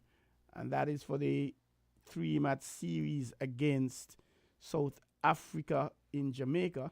And the West Indies, they're going to be playing a warm-up match versus Australia. That is, when is that game? May the 30th. May the 30th, 7 p.m. $200 Jamster to go and see that match. That's 200 TT, which is 30 US. And May the 30th, May the 30th, what day? May the 30th is next week, Thursday, 7 p.m., Queen's Park Oval in Trinidad. That is a warm-up match. And happy belated birthday to Jomel Warrican. Yesterday was actually his birthday. So I don't know if he's concentrating on that or he's actually having fun. And the CPL fixtures have been out. Thursday the 29th. Antigua and Barbuda Falcons versus the St. Kitts and Nevis Patriots in Antigua. Friday the 30th, the Falcons versus Guyana Amazon Warriors Antigua, both games 7 p.m. Saturday 31st August, St. Kitts and Nevis Patriots versus Trinidad Night Riders, 7 p.m. And we are going to be seeing Sunday the 4th September, 7 p.m. St. Kitts and Nevis Patriots, St. Lucia Kings. Wednesday the 4th September, St. Kitts and Nevis Patriots, Guyana Amazon Warrior. These are the St. Kitts matches. And Friday 6th September, Barbados Royal, St. Kitts and Nevis Patriots, 7 p.m. And the final match, Sunday 8th, St. Kitts and Nevis Patriots, Antigua Barbuda Falcons. So we're getting to see Trinidad Riders, St. Lucia Kings, Guyana Amazon Warriors, Barbados Royals, and the only team we're not getting to see is Jamaica Talawa. Oh no, Jamaica, they're not in it, Jamster. So we're going to be hearing more about that. But if we go quickly to football, why, Jamster, all kind of things happening with football in a Jamster. All kind of things happening with football here in St. Kitts. I made a prediction, Jamster, earlier, before the season start actually, that I believe Bath, Hot Springs Bath, and Old Road Jets are going to be in the Final Four this year. And I also made another prediction that I expect one of them to be winning the championship, the National Bank Premier League, within the next 3 years, this year, next year, or the year after. And within 5 years from now, both of them would have won the championship at least one. And all kind of things happening in the Premier League. Should I start with the table? No. Let me not start with the table. Let me start with the points. And we haven't seen the director of sports, but we're expecting Mr. Zeke Percival to be coming in any time now.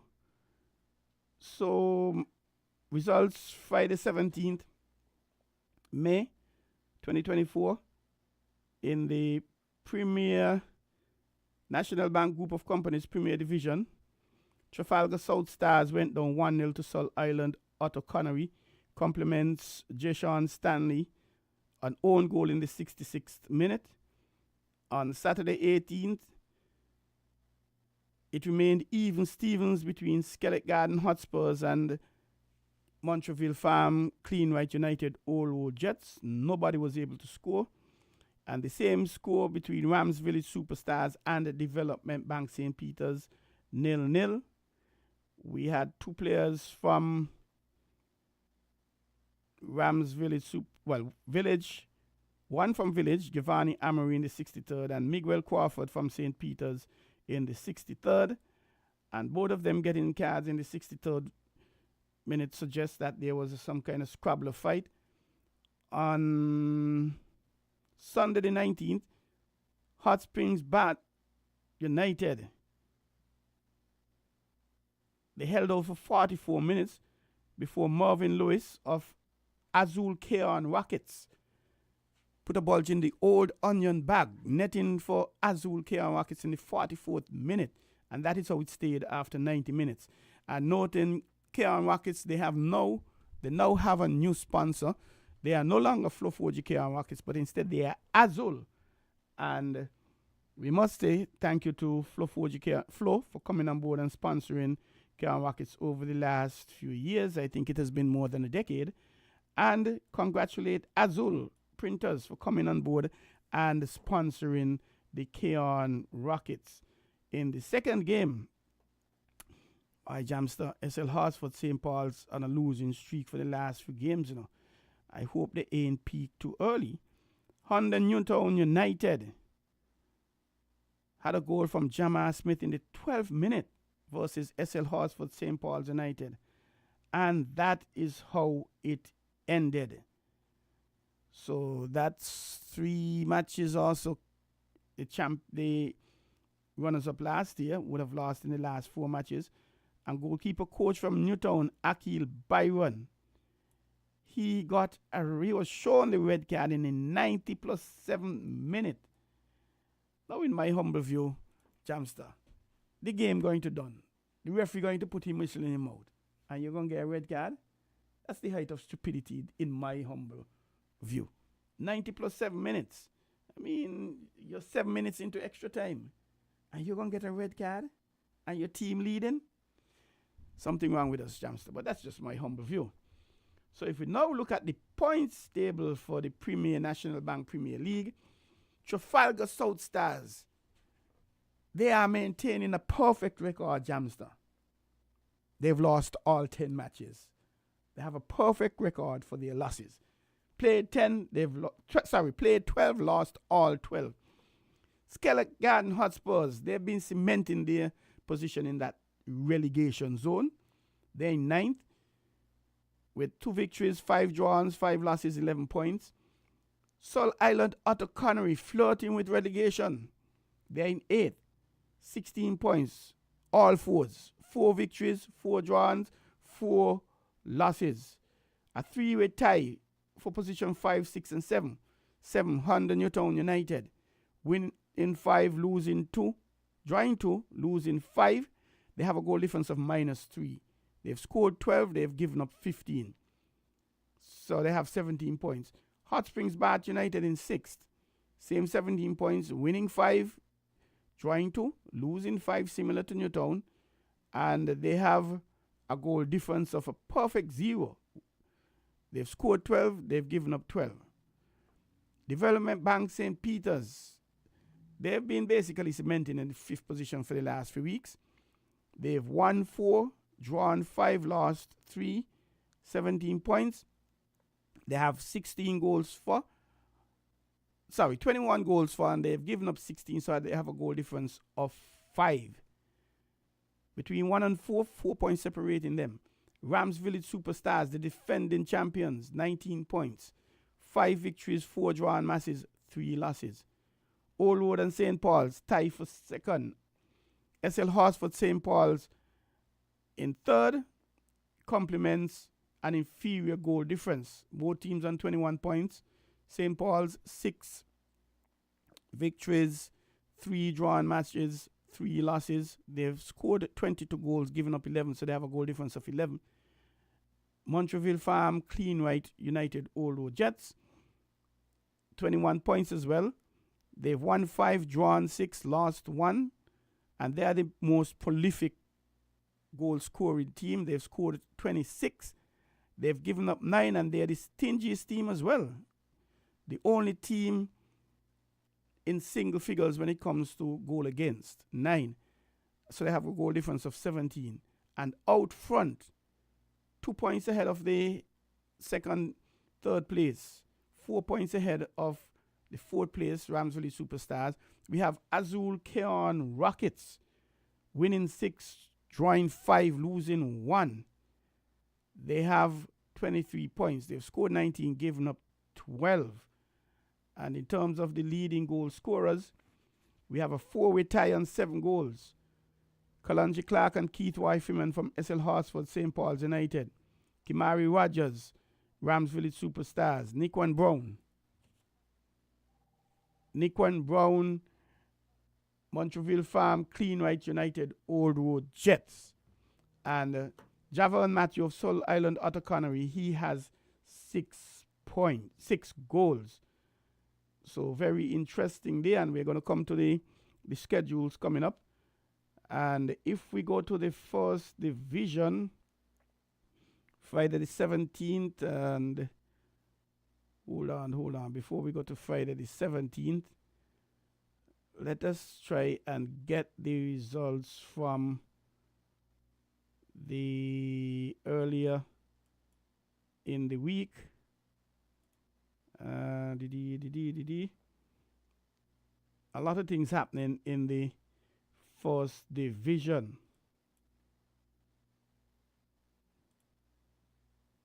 The 14th to the Tuesday, 14th May. At the National Bank Group of Companies Technical Center, Mantab put a throbbing 6-0 on Rivers of Living Waters. Eversley Davis in the 13th. Azamba Alexander doubled it in the 35th. Kimal French had a hat-trick in the 48th, 68th, and 76th minute. Therese Dujon in the 79th minute. Red card. Pastor Ira Penny of Rivers in the 15th minute. Well, that isn't as bad as it sounds, Jamster. He received a second yellow card. Got people saying, Pastor Penny getting a red card. And he would have gotten 2 yellow cards for reckless challenges or tackles or something to that effect. In the Thursday, Connery Fireballs went down by the slimmest of margins to Transglobal Diebe Eagles 3-2. It was 2-1 in favor of Diebe halftime. In the 15th minute, Ronaldo Matthew of Diebe opened the attack. Decanes came back in the 23rd minute and equalized. And just on the stroke of halftime, Sean Libert of Diebe, he put his team ahead in the 45th plus 3 minutes. And when they came back, 7 minutes after they came back, Nije Berridge, he brought the things back on level terms again in the 52nd minute. And 16 minutes after that, Kenway Hodge gave Transglobal Engineering Diebe Eagles all 3 points. Lansbury Williams, Fireballs, red card in the 41st. Curtis Sargent, Fireballs, red card in the 83rd. Dwight Huggins, Fireballs, red card at the end of the match. Now, what were these guys here about? And it was Fast Cash Saddlers versus Jones Group Sandy Point. 0-0 halftime, 1-1 at the end of 90 minutes. Kurt Mills of Saddlers giving them the lead as soon as they came back from halftime in the 46th minute. Deshaun Collins equalizing in the 57th minute for Jones Group Sandy Point. That's how it ended. And on Friday, 17th, security forces took care of business against 607 Construction Lodge Patriots 3-0 after being 2-0 halftime. Kareem Burrell in the 35th. Carlos Ventura in the 45th plus 3. And Shamar Douglas put in the game beyond reaching the 81st minute. Dimitri Stapleton of Lodge, he was shown the red card in the 75th minute, denying an obvious goal scoring opportunity. That is different to denying a goal. Remember a few World Cups ago, Jamster, when Suarez for Paraguay, I think it was, ball beat the goalkeeper, going to the middle of the goal. Suarez became the goalkeeper, put up here and stopped the ball. I think it was Senegal, some African team, got a penalty and kicked it wide. So he's going to the tunnel and he's in jubilation. But this now denying an obvious goal scoring opportunity. A player going and being fouled. The obvious. He had the opportunity to score. As opposed to Suarez, he denied the goal. And once you foul a man there, even if it is a careless foul where no card should be shown for no card is shown for a careless foul, you're denying an obvious goal scoring opportunity. And you're going to get it all the shower. KFC Trinity Challengers went down 1-0 to Molyneux after being tied at halftime. Ronald Williams Jr. in the 90 plus 3 minute, giving Molyneux all 3 points, snatching victory from the jaws of a draw. And I keep saying, something happening over in Molyneux. I don't know, Molyneux, something happening with them this year. I'll probably have to do an interview with them. Because last season, 7 showing up, the losing game by default, not having enough men. But this year, they're putting blows on some people. We had red cards from Malik Hodge and Molyneux in the 77th, Kane Alister challengers in the 79th, and Damian Hanley challengers in the 83rd minute. So that is how the games went. And if we look at the points table, some teams have played 11 matches, some have played 10. And we're into the second round, both divisions. Rivers of Living Water.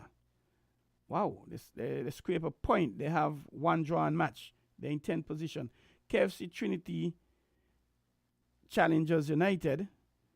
They are in 9th, tied on 4 points. But they have a goal difference of minus 45. That is a lot of goals. Rivers of Living Water, their goal difference, by the way, is minus 58, which is a ton load of goals. KFC Trinity Challengers winning 1, drawing 1, losing 9. They have scored 9 goals. They've given up 54, so they have a goal difference of minus 45. 607 Construction Lodge Patriots. They've won 1, drawn 1, lost 8, scored 11, had 36 scored against them. They have a goal difference of 36. They have 4 points. Connery Fireballs International 7, winning 4, and Connery Lodge Rivers of Living Water along with Deer, but they've only played 10. All the others played 11. So Connery win 4, lost 6, 18 goals for, 25 against, 12 points, goal difference minus 7. Molyneux in 6th. This is a big improvement for Molyneux, and I commend them. Kevin, the coach, and I think Penny, the president, something are keeping Molyneux. Winning 4, drawing 2, losing 5, scoring 16, giving up 20. They have 14 points, goal difference minus 4. 2 teams tied for 4th on points, but separated by goal difference. Trans Global Engineering, the Eagles, they're one of the 4 teams that only played 10 matches. They've won 5, drawn 5. They're one of 2 teams yet to lose a match in the first division. They've scored 32 goals. They've given up 9. Pretty stingy at the back and pretty prolific. They have a goal difference of 23. They have 20 points. Fast Cash Saddlers United, they're on 4th by a superior goal difference, winning 6, drawing 2, losing 3, and we have 43 points. Talking about that Jamster, I haven't seen Zeke. I haven't forward from Zeke. Zeke come like Zeke Percival fall asleep on me, man. He was to be here at 8:30. It's now 8:45. We might be able to squeeze him in still. So where are we? Fast Cash Saddlers. They've scored 43, given up 9. They have a goal difference of 34. Jones Group Sandy Point. They held on to the first position for the first few weeks. But ever since this thing happened with them and security forces, where they didn't have a qualified coach on the bench or something, and they beat security forces 1-0. Security forces protested Sandy Point, and the protest was upheld. Sandy Point lost the match. So they're now in 3rd, winning 7, drawing 2, losing 2. They've scored 34, given up 12. They have a goal difference of 22, 23 points in 2nd, and they're tied with Mantab. But in 3rd by an inferior goal difference. Mantab, winning 7, drawing 2, losing 2.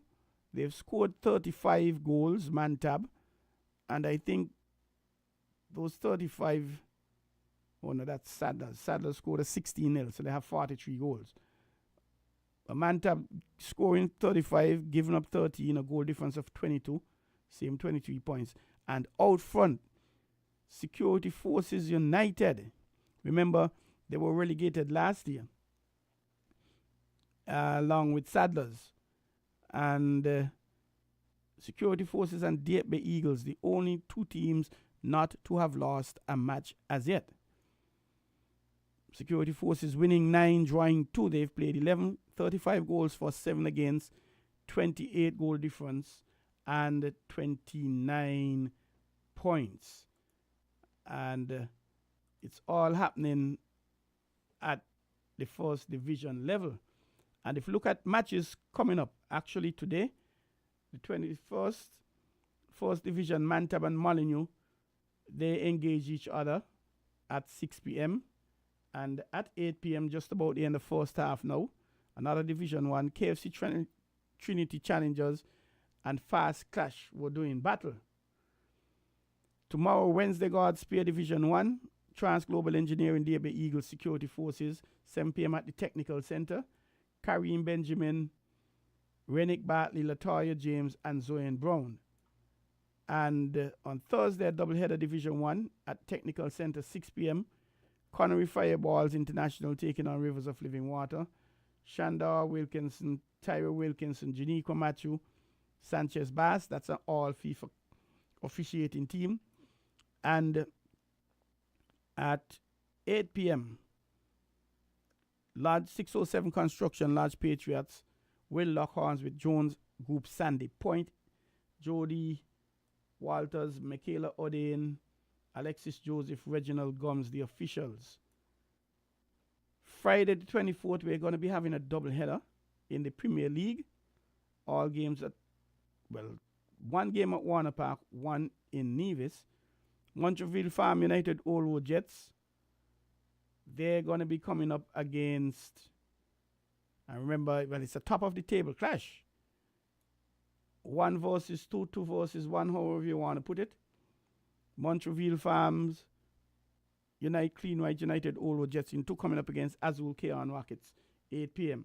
Trevester Richards, Johan Newkirk, Jaden Rouse, Kareem Benjamin, Kareem, the officials, Kenny Martin, the assessor.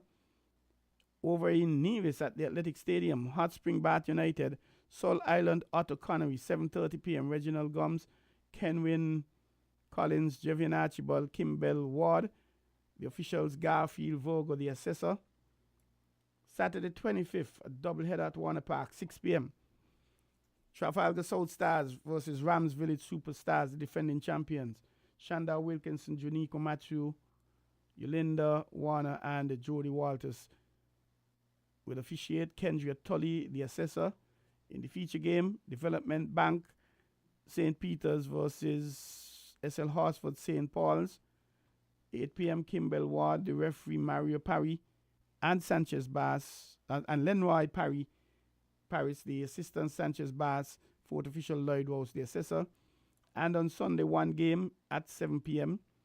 Skellet Garden Hotspurs versus Honda Newtown United, Trisley Basu, Jaden Rose, Johan Newkirk, Kareem Benjamin, the officials, Kenny Martin. And we have some time to squeeze in some basketball in the St. Kitts and Nevis, St. Kitts, Nevis, Anguilla National Bank Basketball Championship. And we are not, I'm just checking on the points tables to see who is doing what. We haven't got the points tables. We'll have them for you next week. But a few matches that would have happened on Thursday. No.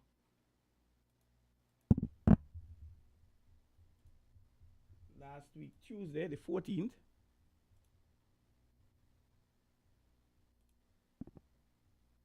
We had,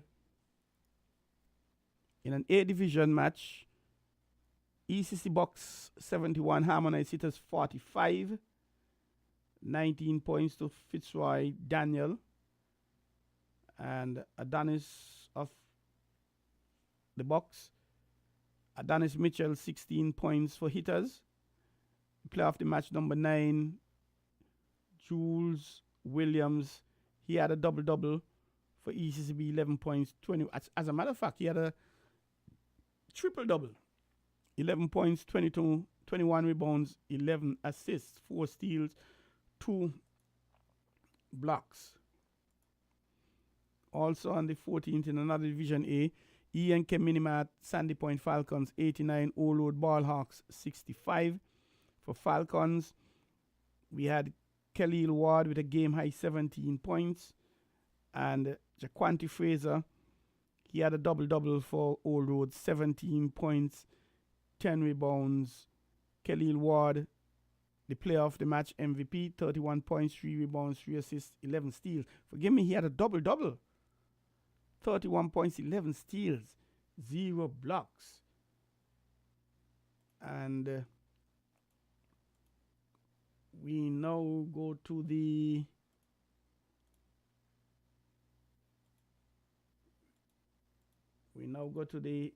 Premier Division.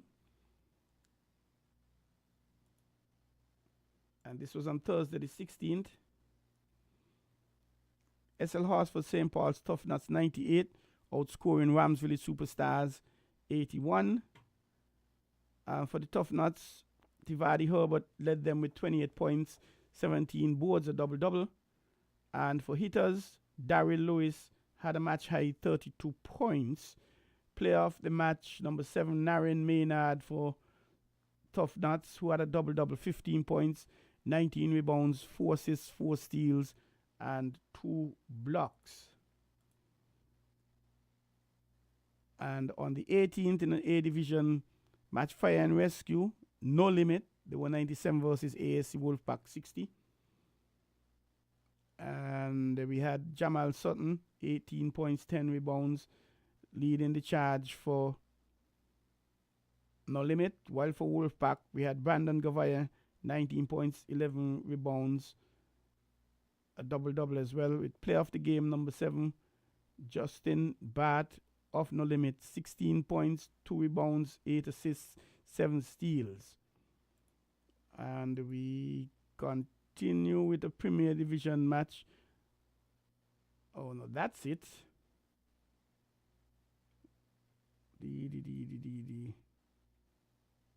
Yeah, that is it for the results. We don't have the points, but we can tell you Tuesday the 21st, that's today, at 6:30 p.m. E&K Minimart Falcons, they came up against Harmonites Hitters at Basketball City. And that is getting closer to the wire. Where are we? Just give me a sec. Let me look. May, yes, we're in May. And today is the 21st. And in the second A Division game, AFC Wolfpack, ECC B-Box at 8 p.m. On Thursday, we're going to be seeing a premiere. Youth and Sports Eagles out of Nevis coming up against SL Horsford's St. Paul's Tough Nut at 6:30 p.m.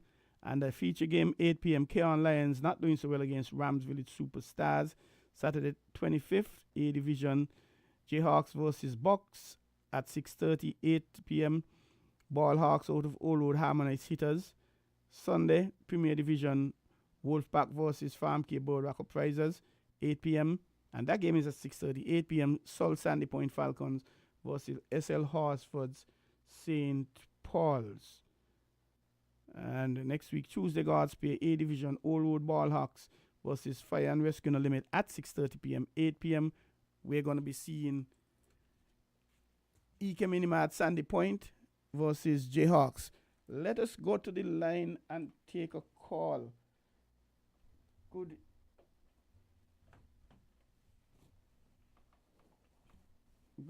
evening, caller. You're live on the ball. Hey, good night. Good Night, sir. I'm so happy to be on because I believe I could be wrong. And if I'm wrong, I apologize. Tonight should have been a glorious night for this guy, Michael Louis. The very first individual to make the West Indies team from St. Kitts. I mean, seen it because Mr. Mills. Hello? Yes, I'm listening. I want you to, let's start a debate going between both of us. I can't be talking and you're just listening and you're not communicating with me. Now I was giving you a chance to finish. Collie Smith and Cammy Smith. Collie and Cammy Smith. Sorry, what was it? Two Bajans. Yeah. they would have been the very first two brothers to make the West Indies team. Was there before the Chapel brothers? Was there before the Fowler brothers from Zimbabwe? Was there before the brothers from New Zealand? The Cook brothers? Okay. Australia went further and had three brothers playing for the West Indies, playing for Australia, sorry. Why do you know I say West Indies? You got three Louis brothers. Look at how dirty this thing be. The elder Louis brother, before he could have had the injuries before he took the most wickets last year and again this year. Colin, let me slip in. It's now 8:59, so you have to wrap up in about 30 seconds. I was talking, I was trying to get in and I wasn't able to get in. I apologize. Please accommodate me. Please accommodate me. Please, please, please, I'm begging. Please, because we can't give too much praise. Because you got a third brother too, you know. You got a third brother coming in too, you know. That's Please correct. accommodate me. Yes, Because continue. this thing here, the first time in West Indies cricket from 1928. So since about 1928, almost 100 years ago, 4 years less. 100 years. And we had we put the very first player on the West Indies team. But the older brother, you know, last year he get the most wickets. He come back again this year, get the most wickets. He made West Indies A team. And he been denied a selection. But the younger brother, his very first year, the most runs on the West Indies team. There's something wrong with the selectors. And we should have been here on the radio talking about these things. That is what we should have been doing. Because the basketball and them this and 10 seconds, please, sir. Okay, please. Anyway, next week, Tuesday. Okay, I appreciate that. Thank you very much, sir, for calling in. The thing about it is, we have heard, we have seen on social media items about Mickey Louis making the West Indies team. We have seen, we have heard. I have not seen anything official. I have not seen nor heard a release from the West Indies Cricket Board. Though, I'm going to be extremely excited when the announcement is made that Kyle made the West Indies team. What we're seeing, I cannot say it's official because I haven't seen it from an official source. It's not on the West Indies Instagram, it's not on their Facebook, it's not on their website, and there hasn't been a press conference. So, I appreciate the fact, yes, but when we at Win FM, any part of Win FM, me, myself, when we give information, it has to be credible information. We must be able to say the source so you, caller, could go and say, yes, I saw it for myself. But as we speak tonight, before I came on the program, I haven't checked, but before I came on the program, there was no official release from the West Indies board. So it is anticipated, and maybe you didn't hear earlier in the program, but from my research, he is in Antigua with the West Indies team in camp at the Coolidge Cricket Ground, working out with them. And I gather that happens just before the announcement that that person is on the West Indies team. So let me put it again. From my understanding, my research, Kyle is currently in Antigua with the West Indies team undergoing some training. And my further research indicates that that happens to players who will be announced as part of the West Indies team. So, but I cannot say for a fact, I haven't seen anything, but I understand your passion. Thank you very much for calling in. And we now have to wrap up, ladies and gentlemen. I thank you very much for being a part of On the Ball here at WinFM 98.9. I invite you to tune in again next week, Tuesday, God's Spear, from 7 to 9 p.m. We would have had with us Mr. Ingleton Libard, the general manager of Cricket Canada. And he was with us. And the two of our guests were no show, but chances are we're going to have them again in the future. And I thank the callers who called, and especially the last caller, they're passionate about the Michael Louis. I invite you to tune in again, and I also invite the corporate community to come on board and sponsor the program. That's the only way we can ensure it continues and we are able to not only bring sporting information to you, and we are a sporting program. We are not a cricket program. We are a sporting program. And the other sports happening in St. Kitts and Nevis. So we have to mention that, as we did basketball and football. But we invite the corporate community to come on board and sponsor the show to ensure that we're able to bring it to you every week. Win FM celebrating its anniversary this year, and I say congratulations to Win FM. Thank you for being around, leading the competition, looking back at the competition for miles ahead, and I'm honored to be a part of the radio station, this entity. To my producer, Jamster, I say thank you very much, and as I slip away, I encourage you to always be positive in your thoughts, your words, and your action. All the listeners, thank you very much, and do have a wonderful night. See you next week, Godspeed.